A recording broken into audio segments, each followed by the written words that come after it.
Konferansımızın ikinci konuşması Corbusier üzerine yayınları bulunan Jacques Sibrilio'yu sahneye davet ediyorum.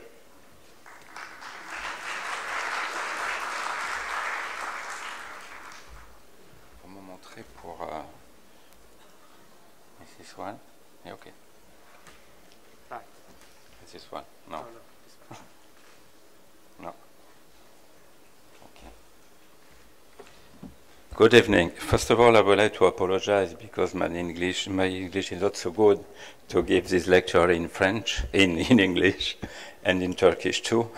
And I prefer to speak in French, but I suppose there is a translator. Okay. J'ai choisi de parler ce soir sur un projet qui correspond à la photo que j'ai commenté dans le cadre de l'exposition de Cemal Emdem. Il s'agit en fait d'un projet relativement peu connu de Le Corbusier, qui est le projet du musée à croissance illimitée. Plusieurs raisons m'ont amené à développer cette conférence sur ce sujet. La première, c'est que je pense que la question du musée a énormément compté dans la carrière de Le Corbusier, parce que Le Corbusier avait cette spécificité d'être un architecte-artiste, et donc il ne pouvait pas, bien évidemment, ne pas s'intéresser à la question du musée. Une autre question aussi qui m'a intéressé dans ce sujet, c'est que Le Corbusier a pratiquement développé ce projet de musée à croissance illimitée pendant plus d'une trentaine d'années. Ça veut dire que c'est un projet qui traverse à peu près toute la carrière de Le Corbusier. Et peut-être que la dernière raison aussi, et vous le verrez sur les slides, sur les diapositives, c'est que le dernier sketch, un des derniers projets de Le Corbusier concerne précisément le musée du XXe siècle à Paris.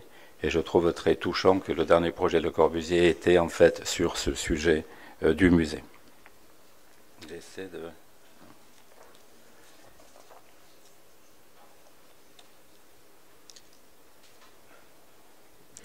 Vous avez là une définition de ce qu'est le musée. Elle est tirée d'un auteur français qui est un philosophe qui s'appelle François d'Agonier. Et j'ai trouvé cette citation dans un livre qui s'appelle Le musée sans fin. J'ai trouvé cette citation très intéressante parce que elle essaie de montrer à la fois combien le musée, ça peut être quelque chose d'extrêmement contraignant dans le fait de choisir des œuvres, de classer des œuvres, et qu'en même temps peut-être que le futur du musée, c'est précisément d'introduire en fait la flexibilité dans la conception du projet de musée. Et je pense que ça a été une des voies en fait de travail de Le Corbusier dans cette idée de musée à croissance illimitée. J'ai divisé cette conférence en 4 petits moments, en 4 actes, un petit peu comme une pièce de théâtre. Le premier acte, c'est d'essayer d'imaginer avec vous. Le Corbusier n'a pas fait d'études d'architecture, il a fait des études à l'école d'art de la Chaux-de-Fonds, des études d'art décoratif, et que donc le musée, pour Le Corbusier, comme les bibliothèques d'ailleurs, va être un véritable lieu de formation qui va énormément compter dans sa formation d'architecte. Et il va visiter à travers l'Europe un certain nombre de musées. Vous avez là quelques villes, le Louvre, Munich, Berlin, Vienne, Londres. Et je me suis amusé à reconstituer une fresque photographique des musées que Le Corbusier a certainement visités dans ses années de jeunesse. Une fresque qui est bien sûr chronologique. La deuxième chose que j'ai voulu faire dans ce montage photographique, c'est en lisant la correspondance à la famille, correspondance qui est maintenant publiée depuis quelques années, il est extrêmement intéressant de suivre quelles sont les œuvres que Le Corbusier a remarquées. Et ce qui m'a beaucoup frappé, c'est qu'encore une fois, dans la correspondance avec sa famille, Le Corbusier s'intéresse autant à la peinture, à la sculpture, finalement, qu'à l'architecture.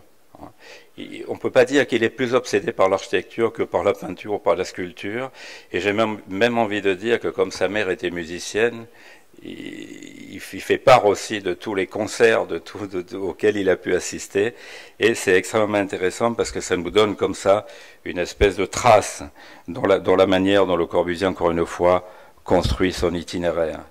Vous avez là par exemple le tabernacle d'Orsan Michele et d'Orcagna, vous avez le David de Donatello, toutes ces images-là que je montre sont des images qui sont notées par Le Corbusier dans sa correspondance. Et puis ce qui m'intéresse aussi, dans la reconstitution de cet itinéraire, c'est d'imaginer quelles influences, en fait, ces œuvres observées par Le Corbusier vont avoir, je dirais, dans sa propre peinture. Vous avez là, par exemple, la grande crucifixion de Fra Angelico, dont il parle abondamment dans sa correspondance, et qui traduit, en fait, dans les dessins tirés des archives de la Fondation Le Corbusier que vous avez sur ces images. Et puis, je voudrais juste terminer ce petit préambule avec ce petit montage que j'ai fait, parce qu'il observe à Venise, au moment d'une exposition, ce penseur de Rodin, et il fait une description extrêmement négative. Je vous ferai l'économie, je ne dirai pas mot par mot ce qu'il dit à propos du penseur de Rodin, mais il trouve cette sculpture pas très bonne, avec cette main comme ça qui est posée sur ce genou. Il évoque même l'idée d'un boucher, il dit ce gros boucher à propos du penseur de Rodin, et pour autant, quelques années plus tard, on a là un dessin de Le Corbusier, une espèce d'analogie de forme et de position, je dirais, entre ce penseur de Rodin et ce propre dessin de Le Corbusier. Avant de concevoir un musée, Le Corbusier, en arrivant à Paris, vous le savez tous, va essayer d'abord d'avoir une carrière de peintre. Il pense même à un moment donné à abandonner l'architecture pour se consacrer à la peinture. Et il va donc être confronté très rapidement à la question de l'exposition. Et Tim en parlerait mieux que moi à propos de la Villa Laroche, mais c'est vrai que c'est dans la commande de la Villa Laroche que Le Corbusier va être confronté à la question de pouvoir exposer en fait des tableaux. Et ça va même être à l'origine de sa brouille avec aux enfants, il n'était pas d'accord sur la manière en fait d'exposer les tableaux dans la villa. Et je vous donne là quelques images en fait de la Villa Laroche après 1923 avec la collection de Raoul Laroche.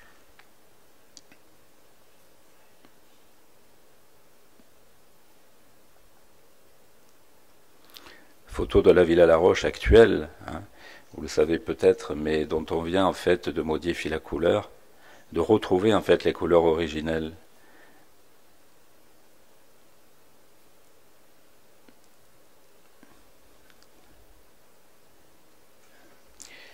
C'est là que commence l'itinéraire de Le Corbusier dans la recherche des musées. On peut considérer que depuis le début de sa carrière, jusqu'à l'année 1929, Le Corbusier ne s'est pas préoccupé, il n'a pas eu la commande en fait de pouvoir organiser ou penser en fait à un projet de musée.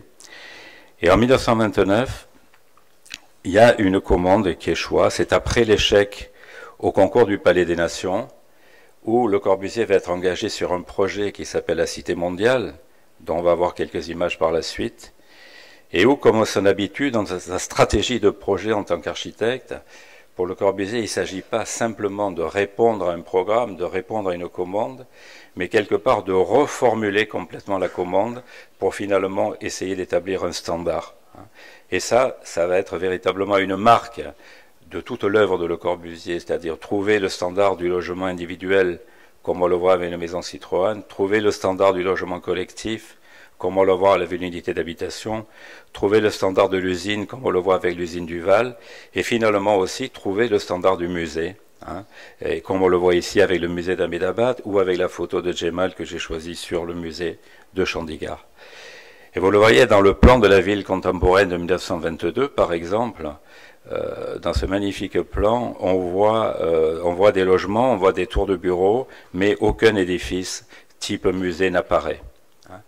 De même d'ailleurs plus tard dans la ville radieuse.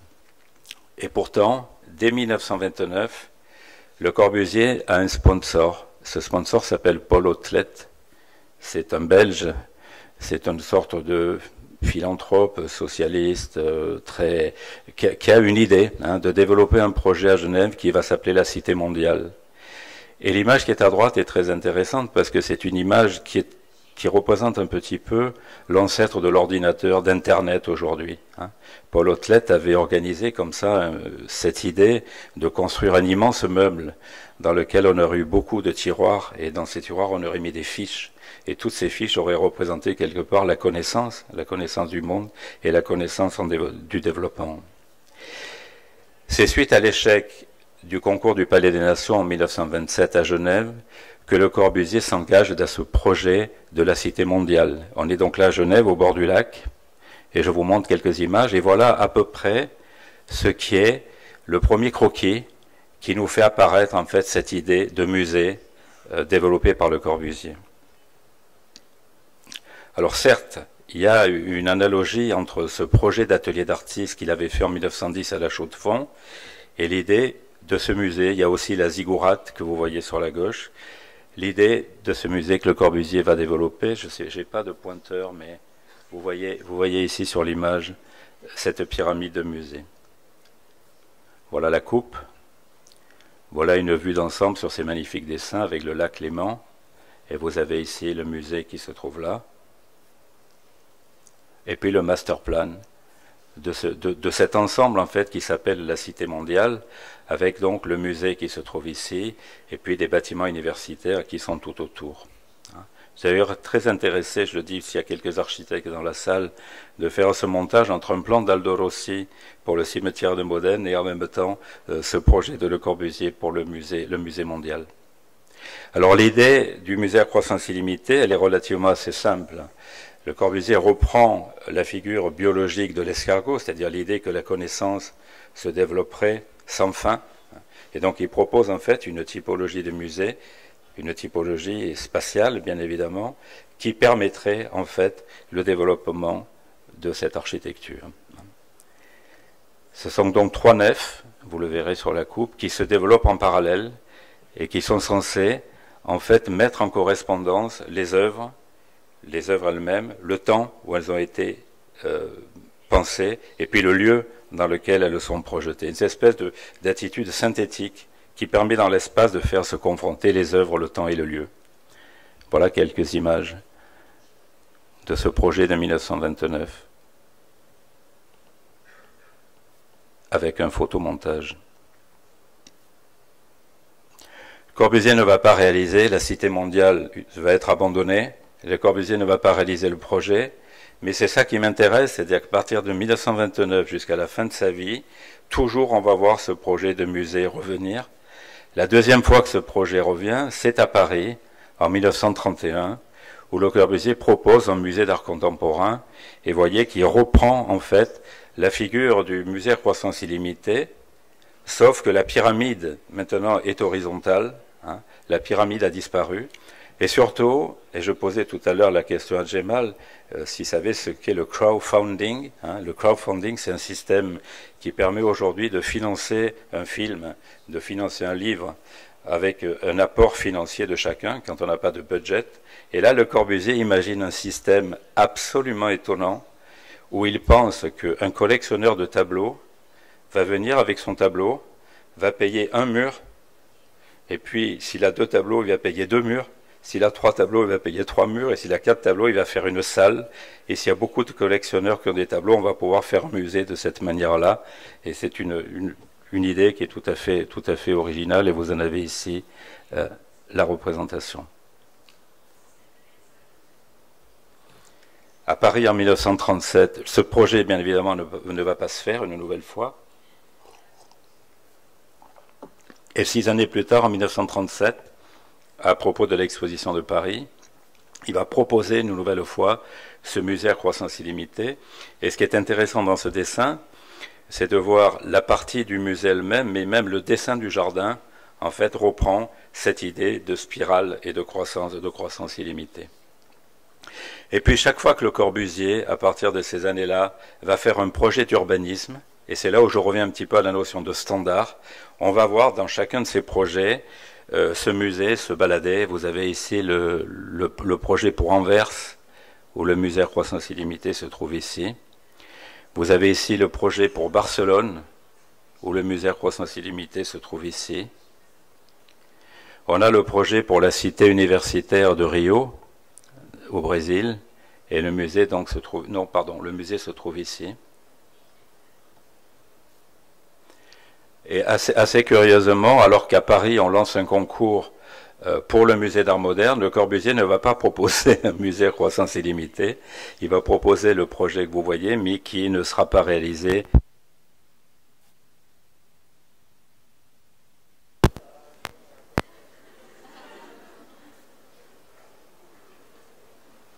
C'est bon ?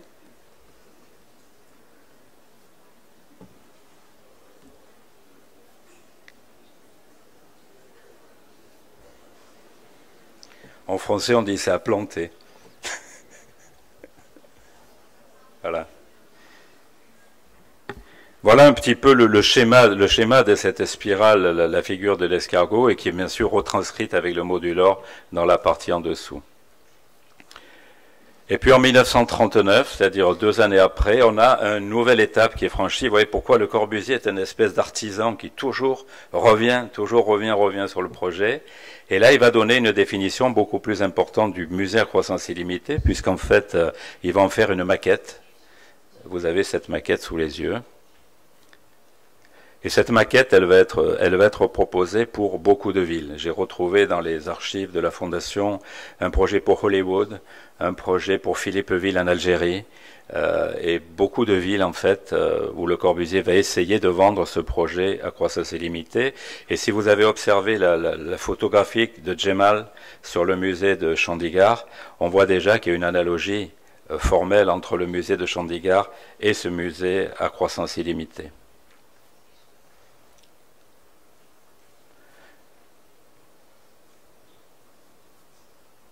Voilà quelques esquisses de l'intérieur du musée. Et puis juste après la Deuxième Guerre mondiale, dans le magnifique plan de Saint-Dié, on va une nouvelle fois retrouver, avec les standards des unités d'habitation qui sont ici, l'autre standard pour l'édifice culturel, qui est en fait lui-même le musée.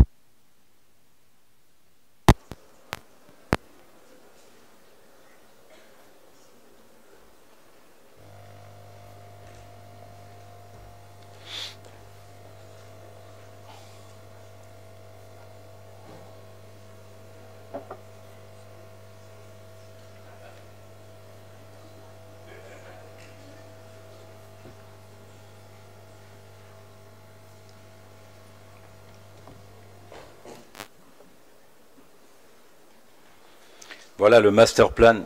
Ça marche là? C'est bon? Voilà le master plan de Saint-Dié. C'est un gros plan avec donc les unités d'habitation et le musée que vous voyez ici. Donc là, on est en 1945 et depuis 1930, ça veut dire pratiquement 15 années, Le Corbusier continue en fait à poursuivre son idée pour essayer de vendre ce musée. Et enfin, l'acte 4 de la théorie à la pratique, fin de partie. J'ai repris le titre de la pièce de Beckett, Endgame. Fin de partie parce qu'assez étonnamment, quand Le Corbusier va avoir la commande de plusieurs musées, notamment le musée de Chandigarh, dont je parlais tout à l'heure, le musée d'Ahmedabad et puis le musée de Tokyo, ce sera bien évidemment un peu une résurgence du musée à croissance illimitée, mais avec quand même pas mal de modifications. Alors le premier, c'est le musée de Chandigarh, 1951. Vous avez là, c'est une photo que j'ai faite à Chandigarh avec notamment Sharma, qui a été un des architectes en fait du projet, et vous avez cet ensemble qui est la maquette du musée d'Ahmedabad, du musée de Chandigarh, pardon. Vous voyez qu'on retrouve certains traits architecturaux de ce qu'on a vu sur la maquette tout à l'heure, et notamment cette idée bien sûr des pilotis, le fait d'entrer sous le musée pour arriver au cœur du musée avant de commencer la promenade, et puis surtout le dessin de ces poutres-là, qui laisse imaginer en fait qu'on pourrait avoir une extension du musée en s'appuyant sur ces poutres, et donc on a quelque part, encore une fois, un petit peu la mémoire de ce qu'était ce musée à croissance illimitée.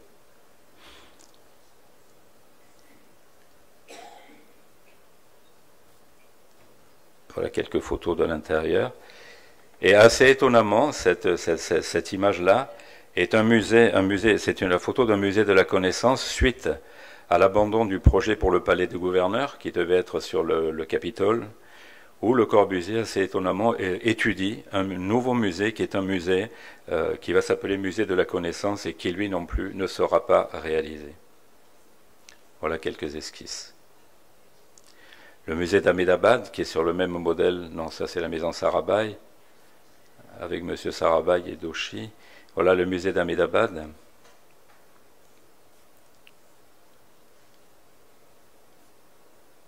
Pourquoi je vois le Millionnaire? Je passe vite. Et puis le musée de Tokyo, en 1957,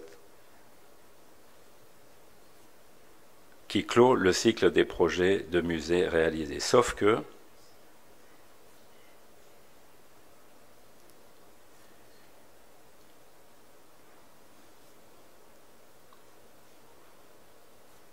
bon, bien sûr, j'ai voulu mettre dans la conférence parce que je pense que c'est un autre musée à croissance illimitée, le musée de Wright, puisqu'en fait, il est sur la même typologie. Le Corbusier, c'est une typologie à partir d'un carré, et Wright, bien évidemment, c'est une typologie à partir du cercle. Et toute cette histoire, tout ce rapport de Le Corbusier avec la typologie du musée, va se conclure avec ce projet qui est le musée du XXe siècle pour Paris.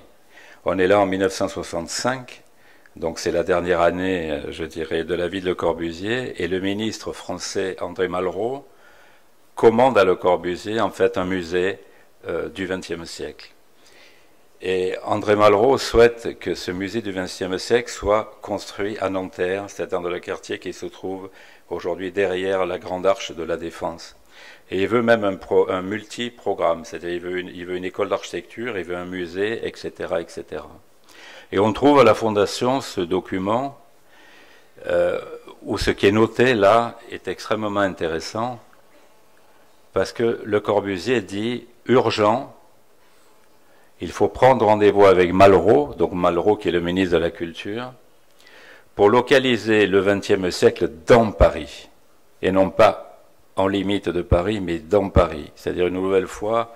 Après l'histoire du plan voisin, après chaque fois que Le Corbusier intervient sur Paris, il a vraiment cette idée que Paris, en fait, lui confie un grand projet, ce qui n'a pas été le cas, lui confie un grand projet, et si ce projet doit avoir lieu, il faut impérativement qu'il soit dans Paris. Et Le Corbusier rajoute, vous le voyez là, il faut laisser à la Défense la faculté d'architecture, l'école de musique, le musée des arts déco, et puis je n'arrive pas à lire ce qu'il y a dessous, parce que c'est un petit peu illisible, mais en tout cas, il propose donc de déplacer, et où propose-t-il de déplacer le projet? Tout simplement ici, c'est-à-dire il propose en fait de démolir le Grand Palais, en bas des Champs-Élysées. Il n'a jamais aimé le Grand Palais, Le Corbusier. Et longtemps, je me suis demandé, quand je suis à Paris dans un taxi, je me suis demandé, mais pourquoi Le Corbusier n'aimait pas le Grand Palais? Puis un jour j'ai compris, il n'y a pas très longtemps.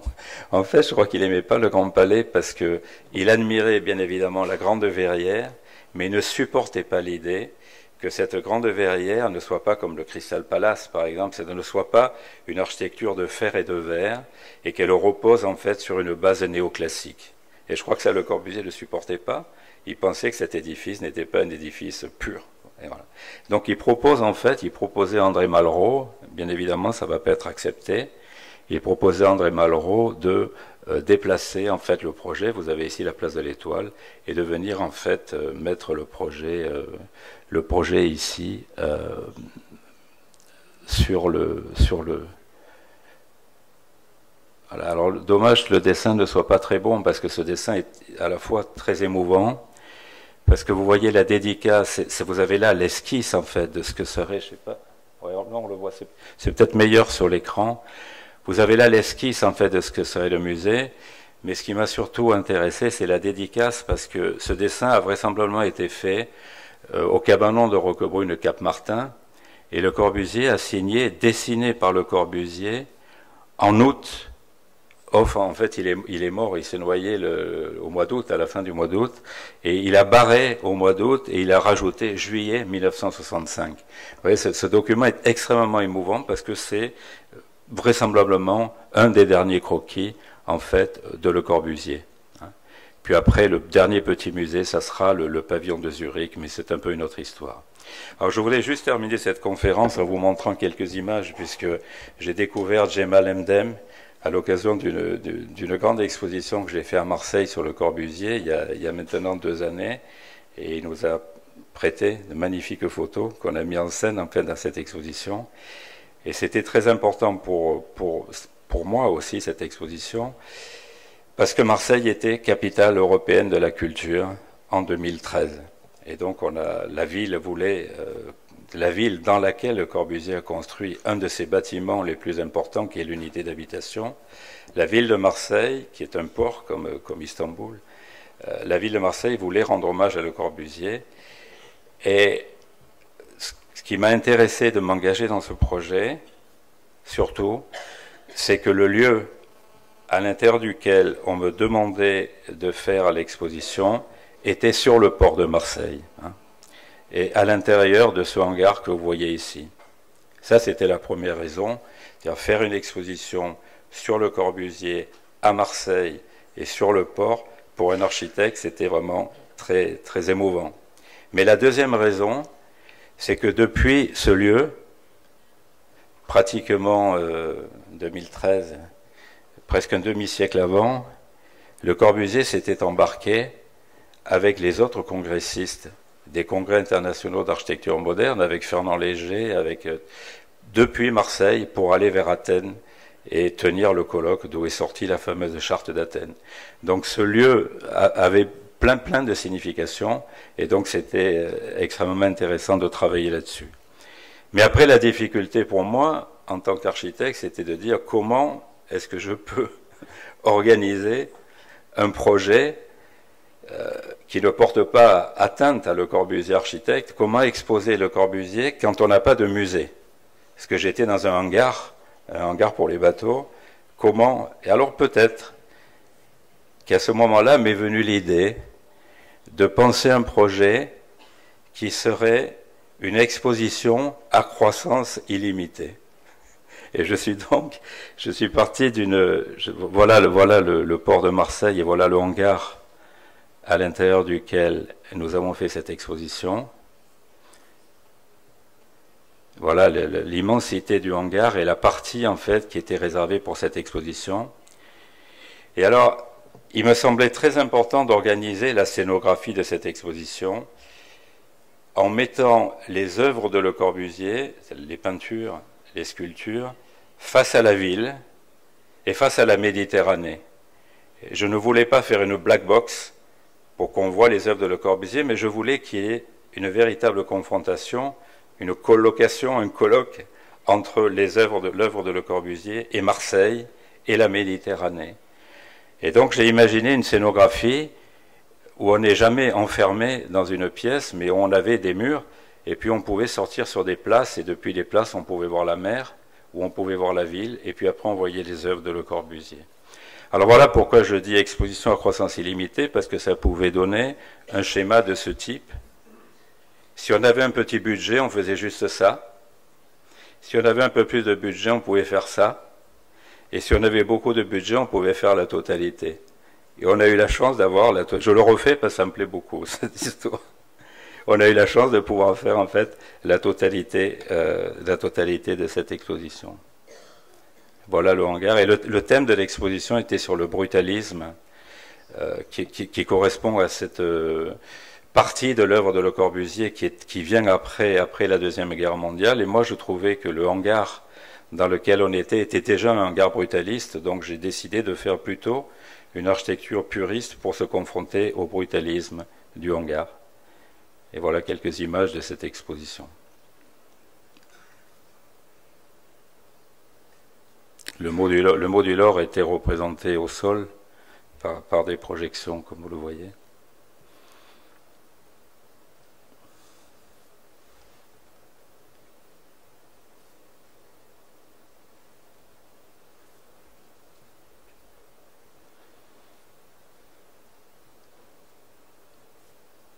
Voilà, merci.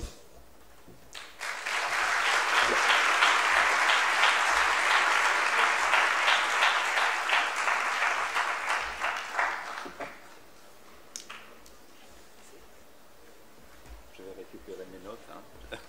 Je le prépare français. Sayın Sibrilio'ya konuşmasından dolayı teşekkür ediyoruz. Değerli konuklarımız, konferansımız sona erdi. Sizlere de değerli katılımlarınız için çok çok teşekkür ediyoruz. Sizleri Galeri Işık'taki sergimize davet ediyoruz. Girişleri Rumeli Caddesi üzerinden girişten yapabilirsiniz. Teşekkürler, iyi akşamlar.